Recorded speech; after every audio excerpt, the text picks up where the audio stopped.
Ründekopter Apache on maandunud Kaitseliidu selle suvine suurõppus Hunt 19 on õige pea algamas, väga tuliseks läheb.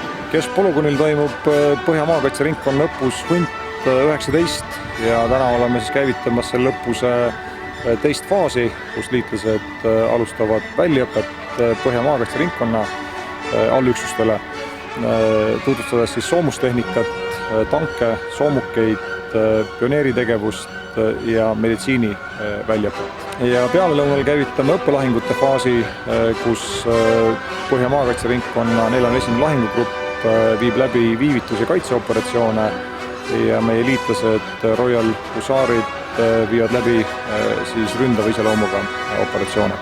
Today's exercise, what do you expect? Always expect to win. When you look at the kit we've got here, there's no doubt about it. Estonians are known to be really good in forests. How good equipment is this in forests? This equipment gets rid of the forest. Mis nende nõrgad kohad on? Nendel on nii paks soomus. Seda küll, aga kui sul roomuka all ikkagi lendab õhku mitukümmend kilo lõhkeainet, siis väliselt tankile ei pruugi see midagi teha, küll aga meeskonnale seal sees. Ehk siis kui sellised asjad juhtuvad mitu korda lühikese aja jooksul, siis tõenäoliselt meeskond pigem tahab tulla tankist välja, kui sellega edasi sõita. Nüüd me oleme sisenenud õppuse alale, kõva madinad siin veel ei käi, sest meie meestele alles vastane tutvustab oma varustust ja kuidas sellest varustusest jagu saada.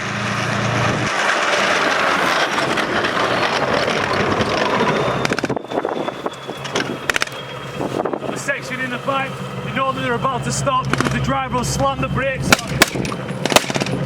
Limusiinides on tavaliselt 7 kohta, lahinguväljal mahub siia jalaväe lahingumasinasse ka 7 meest koos relvade, kiivrite, kuulivestide ja hunniku võitlustahtega.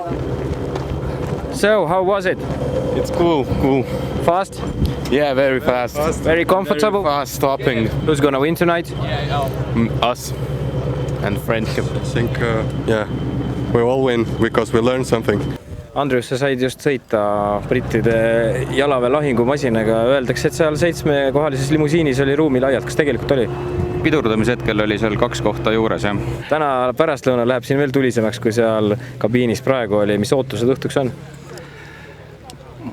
Võitluslikud, et kindlasti üllatame neid.